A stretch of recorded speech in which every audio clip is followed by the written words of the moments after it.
Allons-y. D'abord, restons un peu sur la série en elle-même. Bilan de cette série contre les Timberwolves.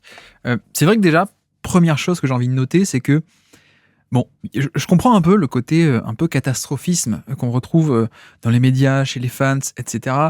Parce que oui, on a la création, on a eu la formation d'un Big Three et de trois superstars ensemble, etc. Donc, il y a eu de très hautes attentes, et puis le niveau médiatique aussi est très haut et sans doute plus élevé que le niveau de l'équipe, parce que, justement, c'est un peu mon point, je comprends le catastrophisme vu l'aura médiatique, mais en même temps, on a quand même affaire à une équipe déjà qui avait le meilleur seed qui a gagné. Bon, ok. Et surtout une équipe qui était à la lutte toute la saison pour être la meilleure équipe de l'Ouest, premièrement. Et de l'autre côté, une équipe qui a failli se retrouver en play-in même. Donc, voilà, c'est pas non plus illogique. Même si, moi le premier, j'avais quand même un pronostic où je pensais que ce serait plus serré que ça. Bon, je pense tout de même que il y aurait eu moyen de faire plus. Est-ce que si le score avait été de 4-1 ou 4-2, on aurait eu une vision différente? Peut-être. Mais là, c'est vrai qu'il y a un aspect grosse gifle, en fait, très, très grosse gifle, parce que 4-0 sanglant, et c'est vrai que, même si j'argumente un peu en disant que ils auraient pu prendre un match ou deux, en vérité, on a vu quand même une gifle monumentale, quoi, sur le niveau de jeu. Mais encore une fois, je veux souligner le fait que Minnesota, c'est pas n'importe qui. Et peut-être même que moi, le premier, j'ai un peu sous-estimé Minnesota. Même si en effet, pour commencer à parler de la série, je trouve qu'on est, mine de rien, sur un score de 4-0 qui illustre à la fois le manque d'adaptation ou la capacité aussi d'adaptation de ces Suns, en élément principal un peu le spacing, mais aussi, je pense que le score reflète aussi à quel point est-ce que le match-up était parfait pour les Wolves. Vraiment, je pense que ce score est à ce point spectaculaire parce que on a eu le bon match-up pour Minnesota. Vraiment, les forces des Timberwolves étaient parfaites pour les forces ou les faiblesses des Suns. Donc ça a été plié assez rapidement. Et je pense que, comme dit, il y a un premier problème pour moi qui est assez évident, qui est celui de l'attaque. Celui de l'attaque et du spacing, en fait. Qui est pas le seul, hein. Qui est pas le seul du tout. Je pense qu'ils auraient quand même pu passer outre, mais un des problèmes, en tout cas, des Suns, c'était l'attaque, et c'était le spacing, en un sens. Parce que, paradoxalement, sur le début de série, en tout cas, peut-être pas les deux derniers matchs, mais sur les deux premiers, matchs 1 et 2, je trouvais que la défense des Suns, c'était quand même pas mal du tout. Franchement, elle était quand même pas mal du tout. Ça se voit d'ailleurs un peu dans les chiffres, même schématiquement. Voilà, les Wolves, leur faiblesse, c'est que, en tout cas, le doute que moi j'avais, c'était à quel point est-ce que c'est une bonne attaque de demi-terrain, à quel point est-ce qu'ils ont ce côté création de jeu sur demi-terrain qui pouvait être élevé ou pas, sachant que en saison régulière, ils étaient quand même pas si forts que ça, ils étaient à peine dans la moyenne, je crois, à peine dans la moyenne NBA, donc loin des standards d'une équipe d'élite candidat au titre d'habitude, on va dire. Mais, voilà. Malgré ça, je trouve que le début de série, défensivement, a été assez solide. Et que on a eu ce fameux match 1 avec le run de Edwards, où on a eu beaucoup de shot-making. En fait, on en avait parlé la semaine dernière, mais c'était beaucoup de schémas qui essayaient de l'enfermer à mi-distance en structurant le terrain autour de lui. Et juste, il les a mis, les tirs à mi-distance. Donc même s'il pouvait pas aller au panier, il a quand même réussi à faire des choses. Et puis ensuite, comme il mettait les tirs, on s'est découvert et on a voulu défendre haut sur lui, et agressivement d'ailleurs sur le reste de la série. Et là-dessus, on voit aussi tous les progrès d'Edwards cette année au playmaking, où, en effet, il a su tirer profit de ça. Mais bref, mettons un peu entre parenthèses de la défense pour l'instant. Je pense que non pas le premier problème, mais le premier point sur lequel j'ai regretté qu'on n'ait pas un ajustement, donc c'était l'attaque, et c'était le spacing. Même si, en vrai de vrai, c'est pas le seul problème de spacing. C'est peut-être celui qui était peut-être le plus tangible, et j'aurais voulu voir le plus d'ajustements qu'on n'a pas totalement eu. Mais c'est vrai qu'on peut dégager 3 problèmes dans cette série, qui a été le manque de créativité tactique, premièrement, le manque de spacing, deuxièmement, qui ne pardonne pas face à cette défense, et puis troisièmement, le profil des stars. Et ça, pour le coup, c'est quelque chose dont on a parlé sur le Basket Lab depuis des mois et des mois. Et là, je pensais que ça les rattraperait un jour. Je pensais pas que ça leur exploserait à la figure comme ça. Le côté, oui, certes, on a 3 stars, on a 3 superstars en termes de talent pur, et en termes de niveau de jeu aussi, mais c'est vrai qu'on a quand même affaire à 3 stars qui ne sont pas...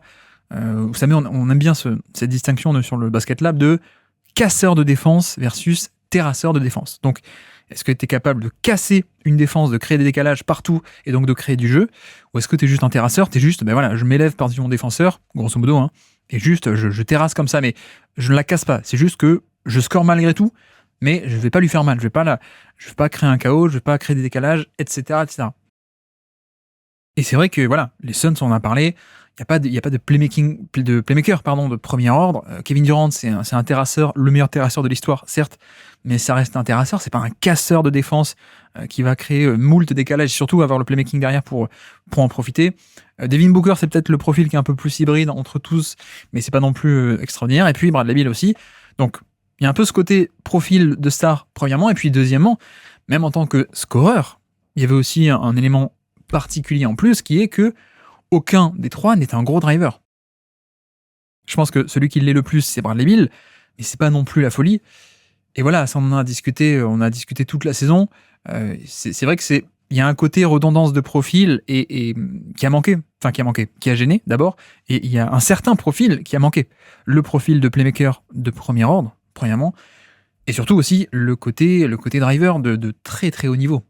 Parce qu'il n'existe pas de meilleure manière de créer du chaos dans une défense, de provoquer des rotations, de créer du jeu, etc., que de par des drives, en fait, en mettant la pression au panier, parce que le panier et la raquette, c'est plein centre du terrain, donc quand il y a des aides, ça veut dire qu'il y a des passes qui s'ouvrent un peu partout, les angles de passe sont ouverts partout quand on est plein centre, mécaniquement.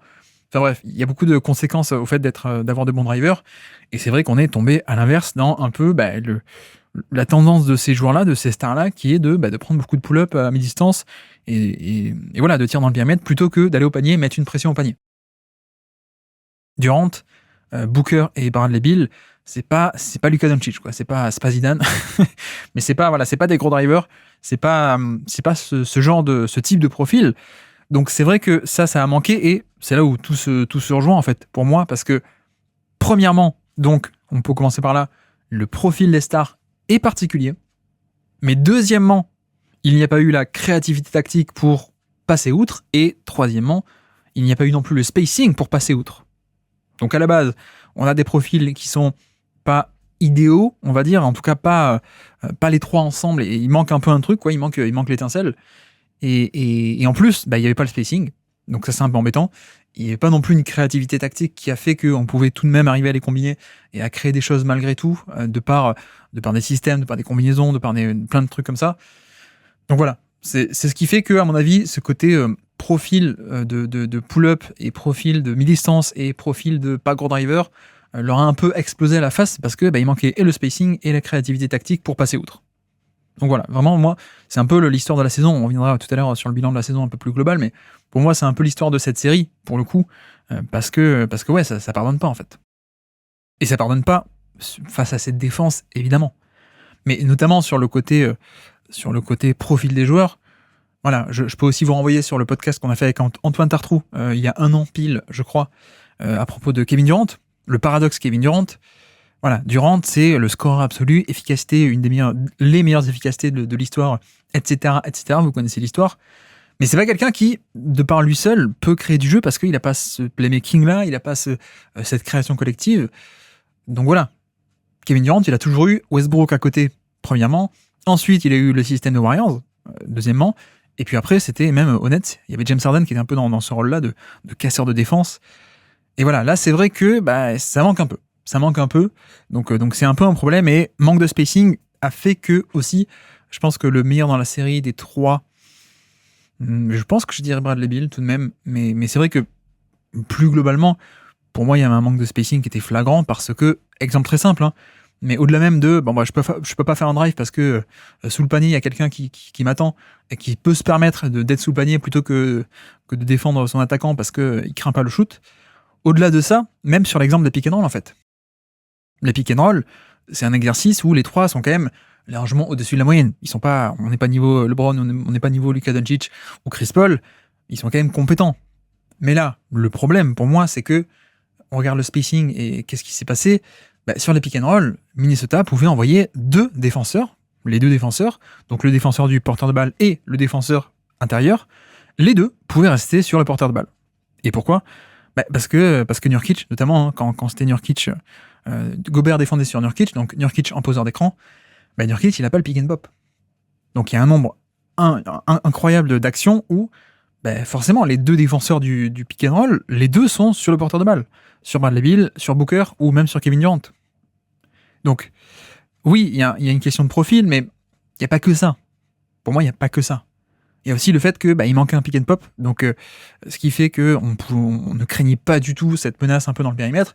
Il n'y avait pas non plus un pick and roll fabuleux, puisque Nurkic n'a pas non plus cette verticalité ou ce pop ou cette agressivité pour aller au panier. Donc ce qui fait que on avait une menace ni d'un côté ni de l'autre, et c'est là où ça a un peu, je pense que le problème a un peu été amplifié vu qui y avait en face. Parce que Nurkic, il a fait du bien cette saison. Il a fait beaucoup de bien, et notamment ce côté avec Kevin Durant, partenaire un intérieur passeur partenaire de Kevin Durant, c'est très bien. Durant lui tournait autour, poste haut, poste bas, voilà.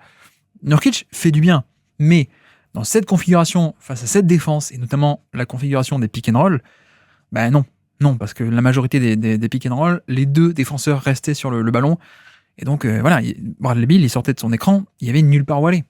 Devin Booker, c'est pareil. Et encore une fois, ça va être nuancé, ça va être un peu sur tous les tableaux, hein. C'est pas que ça, c'est pas que les joueurs qui, mine de rien, ont pas été bons non plus. Mais voilà, pour moi, c'est un amas de plein de facteurs différents qui viennent s'additionner. On dit pas c'est ça et c'est pas tout le reste, non. Il y a plein de facteurs un peu qui viennent s'additionner. Pour moi, le spacing, et notamment ce jeu de pick and roll, c'était un peu... ça marchait pas. Au-delà des pick and roll, hein, comme dit, il y a aussi le fait que même quand c'est pas un jeu à deux, un pick and roll, le spacing n'est pas optimal tout le temps, donc parfois même il y avait une action ou une isolation ou n'importe quoi, et il y avait tout le temps quelqu'un dans la raquette, tout le temps, parce que voilà, quand t'as pas un spacing parfait, les équipes, et notamment la meilleure de NBA, la meilleure défense de NBA, peut se permettre d'abandonner pour surcharger le terrain et pour boucher l'espace intérieur, c'est ce qui a été fait, et donc c'est là où ça s'est très très mal marié en fait, parce que on a d'un côté des joueurs qui ne sont pas des gros drivers, qui mettent pas de, qu'on appelle la rim pressure, la pression au panier. On n'a pas des joueurs qui sont de gros joueurs pour mettre la pression au panier, pour casser une défense comme ça. Oui, dans un mauvais spacing, ça a encore plus amplifié l'aspect. Je m'arrête à mes distances et je prends mon pull-up un peu inefficace, enfin un peu inefficace, assez peu rentable en termes de quantité sur un gros échantillon. Donc voilà, pour les Timberwolves, c'était totalement rentable de faire ça. C'est-à-dire que, ok, tu veux prendre ton pull-up, prends-le. Et notamment, j'ai en tête le match 1, où, Kevin Durant, il est quand même pas mal en forme, hein. Durant, sur le match 1, il en met pas mal les pull-ups. Mais il crée pas plus de jeux que ça. Durant, match 1, oui, il en met pas mal les pull-ups, hein. Isolation, etc. Même contesté, il les met. Mais ça crée pas de jeu, ça crée pas de synergie, et c'est qui te double, en fait, hein. C'est toujours qui te double de, je le mets ou je le mets pas, quoi. Mais il y a pas une synergie offensive. Et là-dessus, c'est le match-up, le pire match-up possible, parce que t'es face à une défense qui est étouffante, et si toi-même t'as pas un peu un jeu aéré, dynamique, espacé, qui essaie un peu de perturber ça, non, tu te laisses engluer, il y a nulle part où aller en fait, très simplement.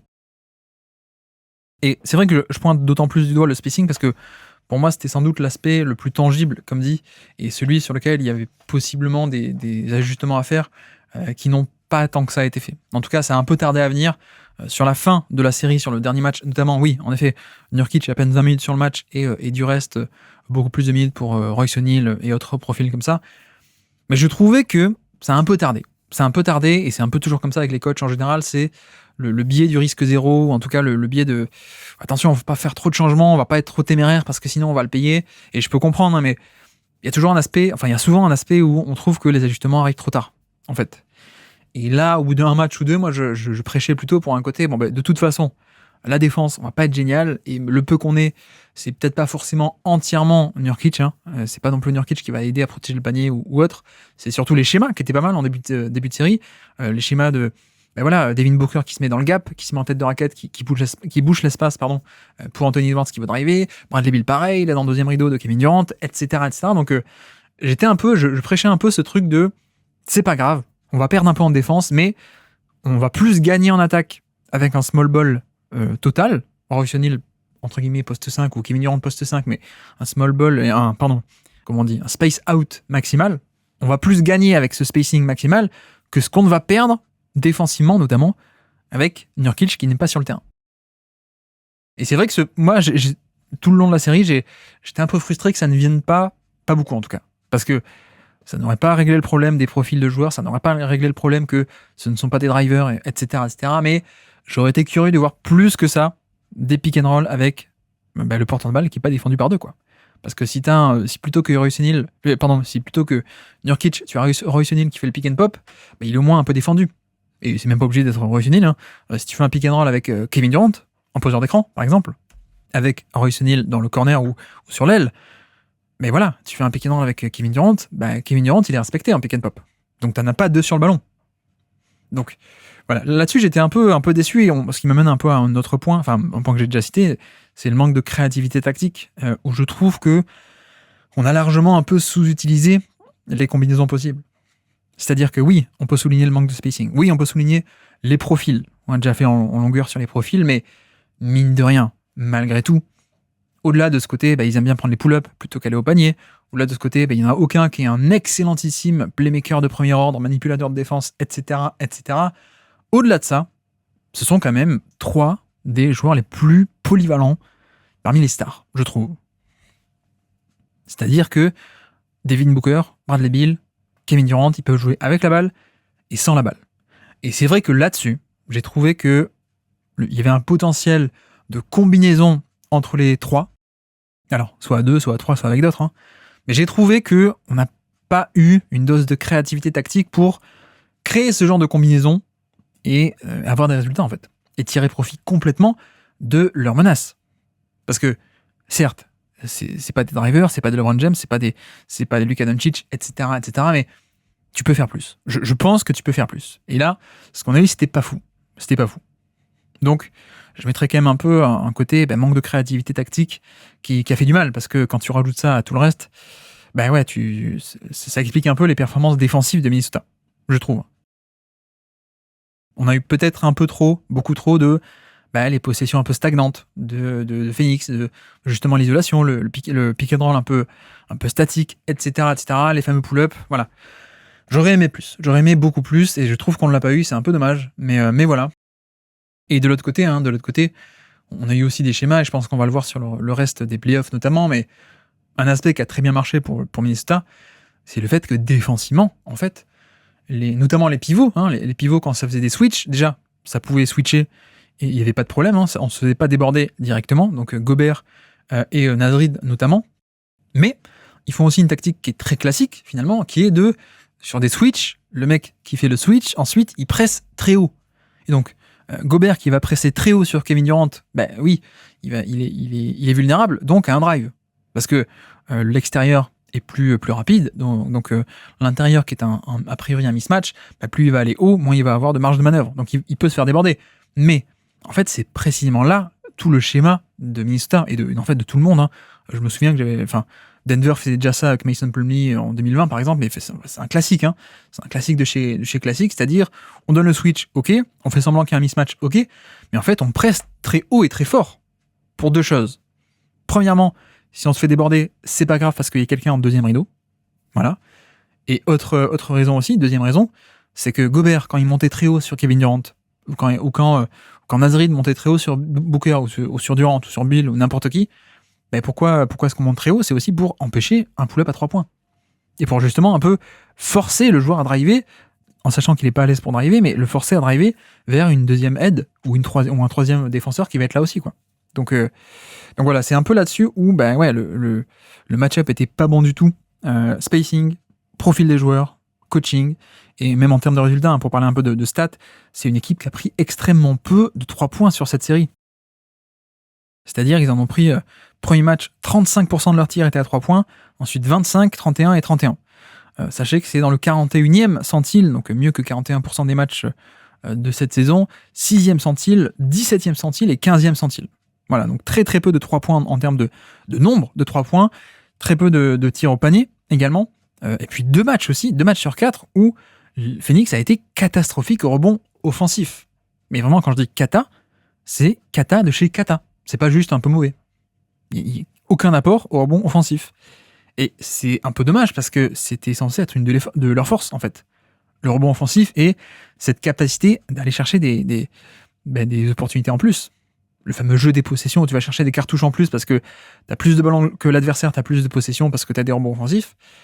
Ils n'ont pas été bons. Ils n'ont pas été bons du tout sur 2 matchs sur 4, donc ça fait quand même la moitié. Je pense que c'est aussi lié au fait que Nurkic a été un peu en difficulté. Josh Okogie n'a pas beaucoup joué non plus sur la série, alors que lui aussi, normalement, c'est un peu un moteur de ça. Donc voilà, un peu pour continuer un peu les stats, 2 matchs sur 4 où tu ne vas pas chercher des rebonds offensifs qui est un peu ta force, c'est dommage. Et puis aussi beaucoup de turnovers. Et même beaucoup trop. Et même si, là encore, le fit était parfait pour les Wolves parce que on a affaire à une équipe qui, en effet, déjà n'a pas de vrai meneur, donc il n'y a pas un poste gestionnaire, il n'y a plus Chris Paul, hein, grosso modo, qui peut un peu tenir la baraque et annoncer les systèmes, etc. Donc, premièrement, mais une équipe qui, de base, perd beaucoup de ballons cette saison. C'est une équipe qui perd beaucoup de ballons. Et donc, quand tu couples ça, une équipe qui perd beaucoup de ballons avec la meilleure défense de NBA et surtout avec une escouade de joueurs de périmètre absolument fantastique, mais fantastique, de Anthony Edwards, de Nickel Alexander-Walker, évidemment, de Jaden McDaniels. Voilà, on est sur de l'élite, de chez l'élite, pour mettre la pression sur le ballon, et parfois même, carrément, dans le camp de Phoenix. Et des fois, ils n'arrivaient même pas à remonter la balle. Donc, ou alors, ils remontaient la balle, mais ils mettaient 10 secondes à remonter la balle, ou même plus, et donc, il te restait, 10 ou 12 secondes pour mettre en place ton système, quoi. Juste le temps de remonter la balle. Et puis, il n'y a pas que ça, il y a aussi le fait que même sur des possessions de jeu posées, pareil, Bradley Beal, qui est un bon driver, mais il peut pas tout le temps dépasser des mecs qui sont d'élite, quoi. Alexander Walker et Edwards, même Mike Conley un peu, on est vraiment sur l'élite, quoi.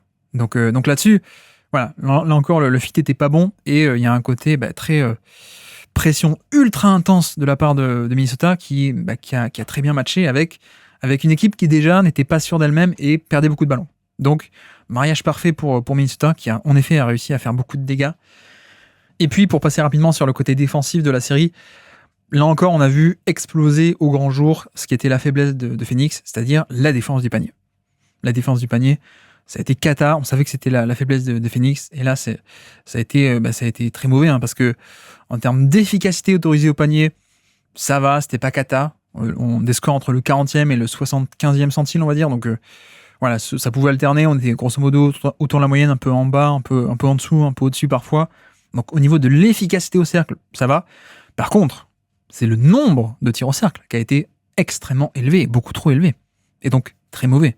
Parce que c'est les tirs les plus rentables, donc t'as pas envie de les concéder.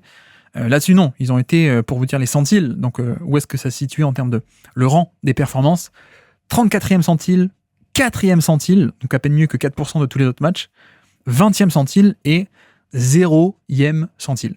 Littéralement le 0. Le rang 0. J'ai jamais vu ça sur Cleaning the Glass.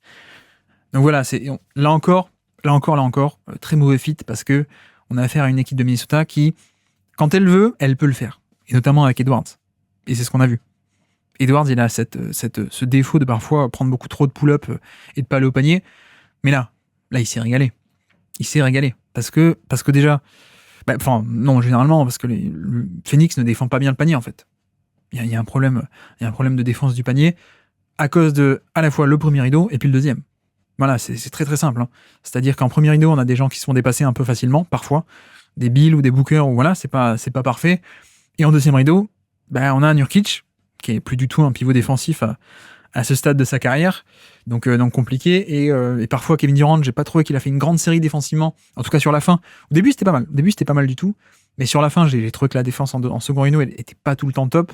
Il y a le fameux dunk, d'ailleurs, le dunk de Edwards, un peu pour conclure la série, la money time du match 4, il dépasse en premier rideau Bradley Beal sur un premier pas, voilà, déjà premièrement, et puis en deuxième rideau il est censé y avoir Kevin Durant, mais qui a une demi-seconde de retard. Et ça paraît pas beaucoup, mais c'est énorme, une demi-seconde de retard à ce niveau-là, parce qu'il regarde ailleurs et que donc il réagit trop tard, et le temps qu'il aille apporter l'aide au panier, Edwards est déjà en train de dunker, quoi, quasiment.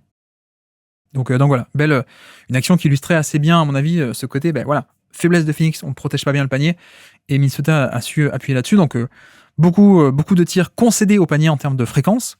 Deuxièmement, au niveau des lancers francs, ça a été catastrophique aussi, vraiment très mauvais pour Phoenix, puisque, pour vous dire encore une fois, le nombre de lancers, enfin pas le nombre, le rang de leur performance au niveau des lancers francs, 27e centile, 4e centile, 6e centile et 13e centile. Donc, 27e centile, mieux que 27% des autres matchs de cette saison, mieux que 4%, mieux que 6% et mieux que 13%, autant dire des scores qui sont plutôt vers le bas. Donc, non seulement beaucoup de tirs au panier autorisés, mais aussi beaucoup de lancers francs autorisés, et puis beaucoup de rebonds aussi. Donc, c'est là-dessus aussi où on en arrive un peu à la conclusion de quid de Nurkic, en fait. À quoi ça servait d'avoir un Nurkic un peu sur le terrain? Et je dis pas ça parce que moi, dès le début de la série, je prêchais pour qu'il joue moins et qu'on tente un peu la carte et l'atout, le tout pour le tout spacing. Mais à quoi sert Nurkic si en effet tu concèdes beaucoup de tirs au panier, avec pourtant un vrai pivot, tu concèdes beaucoup de tirs au panier, tu les défends pas très bien non plus, tu concèdes beaucoup de lancers francs avec des fautes, et t'es friable au rebond. Voilà, c'est un peu ça, comme ça que j'argumentais à l'époque. Enfin, à l'époque, il y a quelques jours, quoi. De dire, certes, il t'aide en défense, évidemment qu'il va plus t'aider qu'un autre profil, mais en même temps, c'est pas comme si tu te passais de Rudy Gobert, ou de Wembanyama, ou de Draymond Green, ou de Bam Adebayo. Certes, tu vas un peu perdre en défense, mais ce que tu fais déjà en défense, tu le fais surtout avec les autres, avec Durant qui est en deuxième rideau, avec du positionnement dans les gaps, essayer de retrécir le terrain comme ils l'ont très bien fait sur les 2 premiers matchs. Voilà, c'est un peu dommage, et c'est vrai que la défense a été trop friable, je trouve, sur cette série.